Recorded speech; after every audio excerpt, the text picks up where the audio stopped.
My name's Donnachadh McCarthy. I was invited here with two hats. One is I'm the author of The Prostitute State, which is a book about the corruption in British politics. And second hat is I'm helping to organise Occupy Rupert Murdoch Week at the end of March outside Rupert Murdoch's palace in London Bridge. How do we get from Rupert Murdoch to millions dying and thousands being evicted?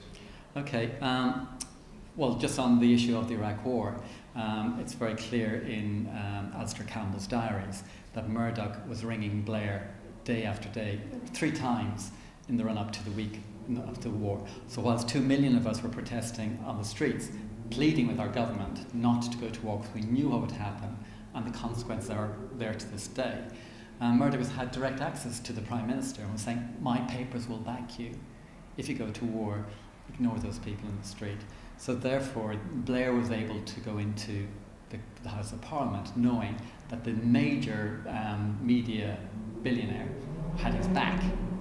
And so therefore, that, in my view, there's a direct link between Murdoch and the tragedy of Iraq and the creation of ISIS and the people who are dying to this day as a consequence of terrorism globally. What do you think Murdoch's motivation for that support for the war was?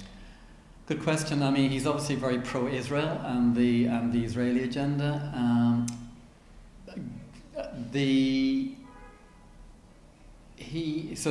That's been the main agenda there. But also the billionaire corporations have an oil agenda. The Iraq War was driven by the Project for the New American Century, which has brought Bush the philosophical backing to Bush presidency. And they were very clear, we need to tackle the Iraq dictatorship because of control of oil. People say it's radical, left-wingers come up with these theories, but it was on their own website. But yet for us to enunciate that is radical, and that actually shows how perverted our media has perverted the dialogue in the press, so that when you actually say the truth, even by a right-wing corporation, you repeat their words, because you're not establishment, you're seen as being untruthful. Extraordinary. Yes, very, very. And is there a personal thing that's brought you to this, to want to highlight these injustices? In my talk this morning, I talked about my own personal. I had an accident. I was a dancer. Didn't give a damn about the environment or politics. Saw what I ended up in the middle of the Amazon forest. Saw the genocide and destruction that was happening there, and that was my awakening. And so I came back gutted. And I felt I must do something personally about this. And I felt the most important thing I could do was change my own life. And then that led me into the political, changing your own life is great and wasn't really important if you want to have integrity and do as I say, not do as I do rather than do as I say. But it's always only the first step. And once you start doing that, you realise you've got to take it out into the community and then you've got to take it into the political sphere. So yes, I got involved in the political sphere and I saw how a major political party in Britain isn't free to assert the policies it wishes to, and secondly how it's been captured by the corporate lobbying industry. So in my passion to save the planet and save the people who are dying because of destruction in the environment, I have to get involved in the fight for real media. And this is the Liberal Democrats you're talking about, that you're involved I was involved in. I was a member of the party for 12 years, I was on the board of the party for 7 years, I was deputy chair of the party for 2 years. Despite having massive democratic successes in the party and policy and reform, none of them were implemented because around the leadership is a core of corporate lobbyists who call the shots. Amongst the Liberal Democrats, and is this since the election, since they became part of the government, or before that? No, it's been there for years. Like Kennedy's time, Ashdown's time. The head of Paddy Ashdown's office was a political lobbyist. The head of Charles Kennedy's office was a political lobbyist. The head of Clegg's office was a political lobbyist. And what effect does that have from an insider's, if I can call you an insider? Yes. What effect did that have on, for example, when policies come forward? Sure. I'll give you 2 examples. The first example was, for example, let's pick genetic engineering. I'm an environmentalist. I understand that pollen contaminates neighbouring fields. I proposed a policy. It took us numerous attempts at conference. They kept suppressing it. They kept not allowing us to debate it. I kept coming back. They eventually were forced out of a policy group. We came up with a policy group. There was a battle between the corporates and us on the lobby group. We produced a policy that was pro-environment. And then it went to the Federal Policy Committee. Normally that's a formality, and the members of the policy working parties are not allowed to speak at it. But I thought, I've spent 4 years trying to get this policy adopted, I'll go along to the meeting. Turned up to the meeting, there was a Lib Dem MEP, ex-MEP, who's now working for a GM lobbyist, given speaking rights at the federal level on the policy paper the party had just produced in a democratic process for 2 years. So essentially, the GM lobby, in your opinion, bought their way into influence that policy of one of Britain's major political parties? Correct. Another example is the Lib Dems have opposed nuclear power for a generation. I was passionate. I really liked that policy. It's one of the reasons why I was joined the party. Whilst when I was on the international policy group, I proposed that we should be in favour of a renewable energy economy. And the establishment moved in and said, no, we can't use that phrase, we must use a low carbon economy. And that was like around 10 years ago. And that signalled to me that the inside corporate lobbyists around the leadership were going to drop the nuclear policy as soon as we got into power, because renewable energy economy excludes nuclear, low carbon embraces it.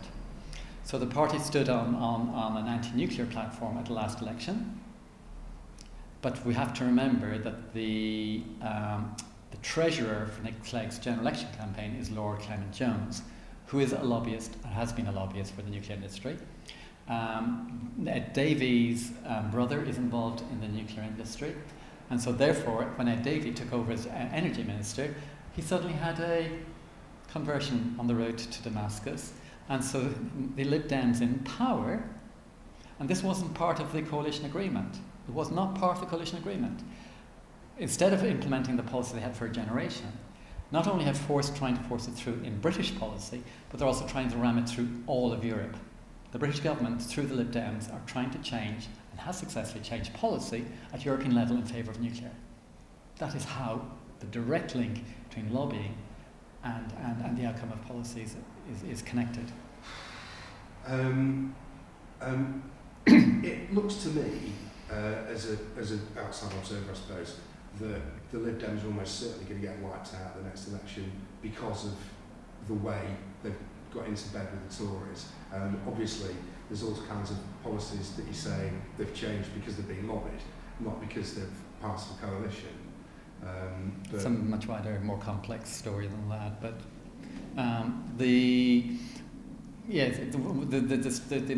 that is part of it, as well as the lobbying. But also, you have to realise that there is there's been a right-wing coup in the Lib Dems under Clegg, that similar to the coup that Blair carried out in the Labour Party. The structure is basically money and lobbyists within a party identify an upcoming, good-looking, intelligent right-winger, and they anoint them as the party leader in waiting. They fund their leadership campaign, they fund the think tanks around them, and they have the corporate billionaire right-wing contacts in that media. And so you put all those together, you've got a package, and by the time the election happens, they are the leader designate. It's been selected, it's been nominated. So Clegg was actually being trailed in the right-wing media as the next Lib Dem leader, even before he became an MP. Even before he became MP, he was nominated and anointed by the right-wing press. Now, how does that happen? Through the lobbyists that are around Clegg and the connections with the media. And so we are manipulated as the public and as the members of political parties. You think, oh, he's the obvious person to do it, but he was a right-winger funded by a private equity, and private equity, remember, 70% of the private equity companies in the world are based in the Cayman Islands. So money via the tax saving system flows into the selection of the leaderships within the two progressive parties. So by the time they get into power or close to power, instead of being progressive parties, they've been hijacked by the suits, that we used to call them. So that's the other part of this process. I'm amazed why they'd even bother, though. I mean, yes, we've had a hung parliament this time, but it's the first time in 40 odd years. that there's had to be a coalition. So do you think that lobbyists prepare for the eventuality of a coalition? Our experience of it, as a party gets closer to power, it gets more suits. The lobbyists move in because they are more interested in access to the corridors of power. And so, for example, I first became aware of this when I was first elected to the federal executive. It was coming towards it was when the peak of Paddy Ashdown's negotiations with Tony Blair to create the project. The project was nonsensical from the outside because what it was doing was that you had to me, a centre-right Blair government with a large majority in Parliament doing a deal with a centre-left party outside of government. In the obvious role that the electorate had given the Liberal Democrats in that Parliament was to be the progressive opposition to Blair. So you had the right-wing Tories, centre-right Blair party, and you had the centre-left Lib Dems. So why would you do a deal? And the conclusion I came to, I looked at who was around Ashdown, and all of them were corporate lobbyists. And they look at a political party different from you and I do. You and I do look at a political party, ideally, for a democratic expression of the membership's vision for the country that they put out to electorate and said, do you agree with it or not, and you vote for it. Their view of a political party is access to power. So if the Lib Dems did a deal with Blair, the lobbyists and the peers who were selling their services as lobbyists would then become inside the government with access to the civil servants and the decision making and the various ministers that are relevant to their corporate masters. And so that's what was happening. And that's where I became first really, really aware of the corruption at the inside and how effective and how impactful it is of our democracy. I don't think it was possible to despise mainstream political parties more. People slag off politicians a lot as being venal or craven. But we have to look at what happened at Leveson. Leveson Inquiry revealed that the corporate right-wing extremist press has blackmailed our political system for a generation. In my view, it's treason. I don't like to use that word lightly. In my view, the Prime Minister, John Major, revealed that Rupert Murdoch said he would remove the support of his papers if he did not endorse a negative view on the European Union. Why should one man, a billionaire, living in another country, blackmail our Prime Minister to take a policy action? And so therefore, what I'm trying to say is that that is true of all the billionaire press. It's not just Murdoch, it's the invisible ones, the Rothermeres and the Desmonds and the Barclay brothers who own the other new four empires. What happened for a generation is that if you as a politician want to stand up for something you believed in and took that position in Parliament, campaigned for it, and Rebecca Brooks or Paul Dacker or somebody in the Daily Express decided they just thought that was threatening to their right-wing agenda or the billionaire agenda, your sex life, your health life, your bank account, your any records that you've got, your tax records, any employment records you've had, all were open to being rifled and exposed. But not just yours, your parents, your friends, your neighbours, your kids. You had to take on the risk of every single aspect of your parents and all of those associated with you, that their lives could be destroyed and ripped to pieces by the Rebecca Brooks of the world if you stood up for what you believed in. There's not many people in this world, not many politicians, who are able and willing to do that. So I actually don't think that our politicians necessarily have been cowards. I think the power of the 5 billionaires is so enormous and so negative and so destructive that it blackmailed our entire democracy for a generation. And that's why it's crucial we need to tackle it. What about the BBC? I mean, this is another media giant that's effectively, supposedly owned by, is funded by the public. Do you think that helps in a way? I'm in favour of the BBC existing, but there are serious issues around the BBC. First of all, the membership of its board. Chair of HSBC is chair of the BBC. That's a problem. So we need to separate corporate power from the BBC.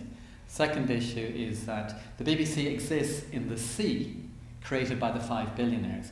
If the 5 billionaires own 80% of the press and another 18% of it is owned by investment bankers, that means 98% of the press that the BBC operates in is owned by the enemy, if you like. Sorry, that's not the right phrase, but... And so therefore, the culture that they are operating in is the culture created by these 5 men. And so it's impossible. And so they are arguing for them to have, to be, what's the word? Independent, to be fair, to be balanced. But how can you be balanced in a society and a culture that's organised and dominated by 5 billionaires? You're talking about 98 versus 2%. So what's actually happening is the BBC is being balanced between 2 versions of a right-wing agenda. And if you look at the front page of their website, they have what's in the papers. And because 98% of the papers are owned by billionaires or the 1%, obviously that's going to affect the agenda of the 1%. So the BBC has major problems there as well. And then finally, during Chris Patton's time, the head of BBC News and the deputy BBC News are ex-Murdoch directors. And the quality of journalism has collapsed in the last 3 or 4 years. It's a real disaster. The BBC is really important. We have to retain it, but we need to reclaim it. Do you think there's a solution? The thing I say to people is, it's only 5 people, you know? We have got 5 right-wing extremist billionaires have hijacked our democracy.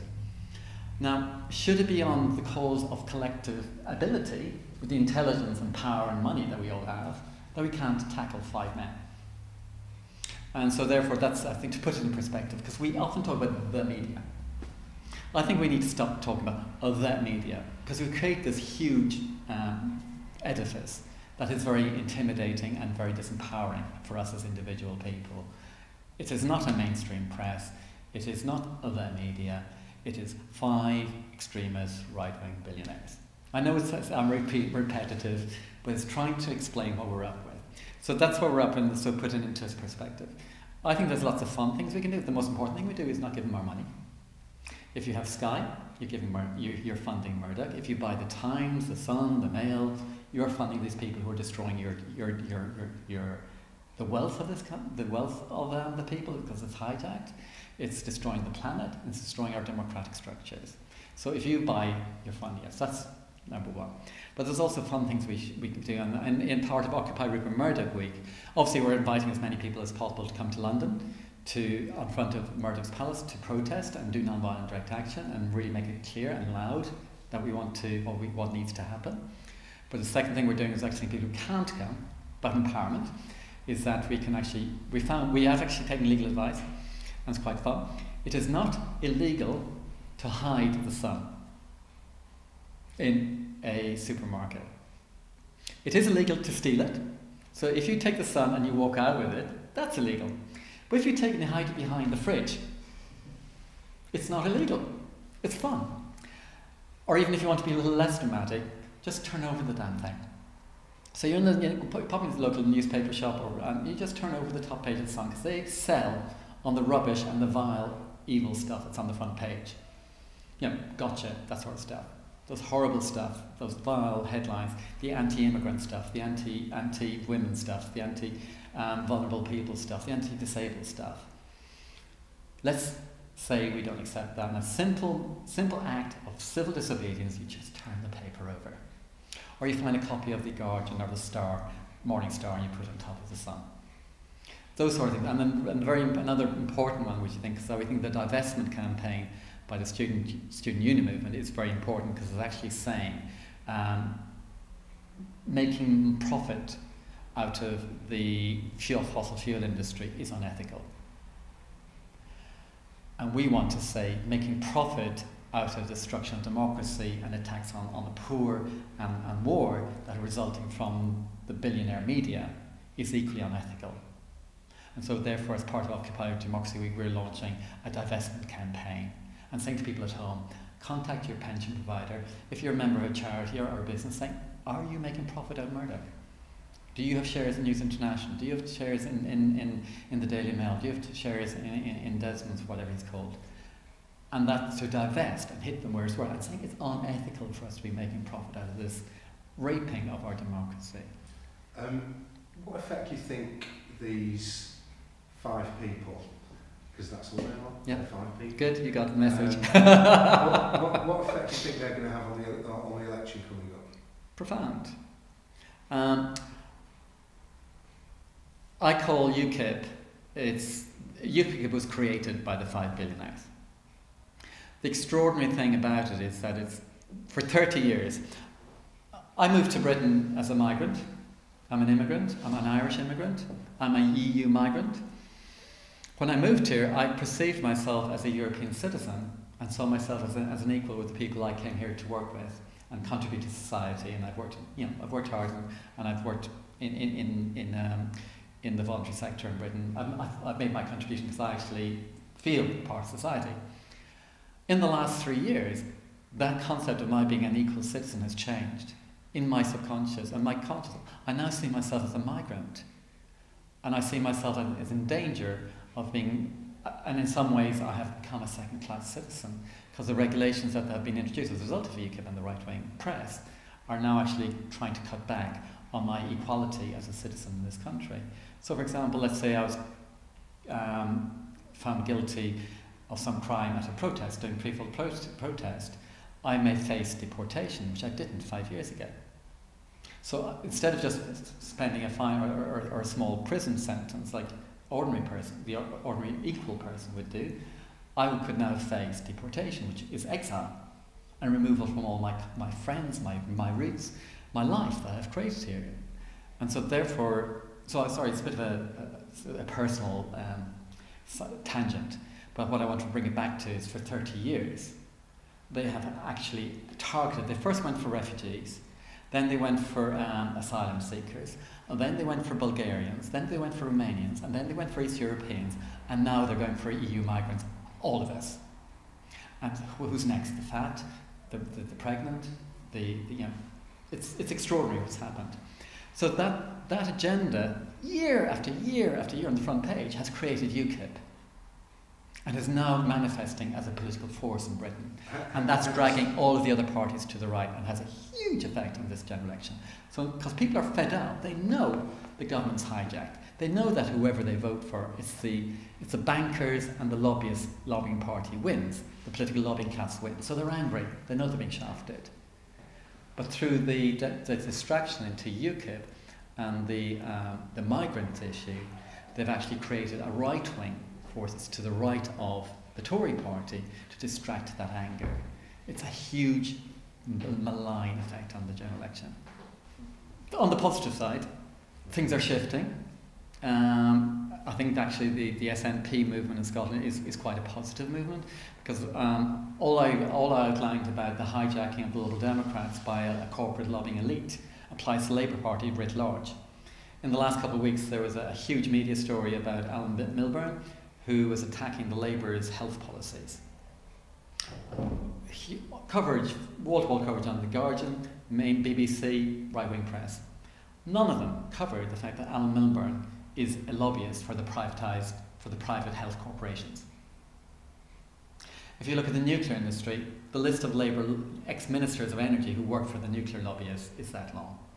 So I think there's a positive thing about, if you vote for Labour, you vote for the nicer lobbyists, but you are voting for corporate lobbyists when you vote Labour, I'm afraid. And so all I outlined about Lib Dems applies to Labour as well, if not to a larger extent. So I think the actual shift in Scotland is quite interesting, because it's actually shaking up Labour. So I don't want to see a single-party Labour government, because I would say, well, we'll end up another Blair government, which serves the interests of the corporate elite. And so I think that's a positive. I think the surge for the Greens is a positive. However, because of the electoral system, which was successfully trashed in the referendum by the right-wing funding and by the right-wing media, has left to a system that facilitates the continuation of corporate power over our democracy. But some things are shifting in the sand.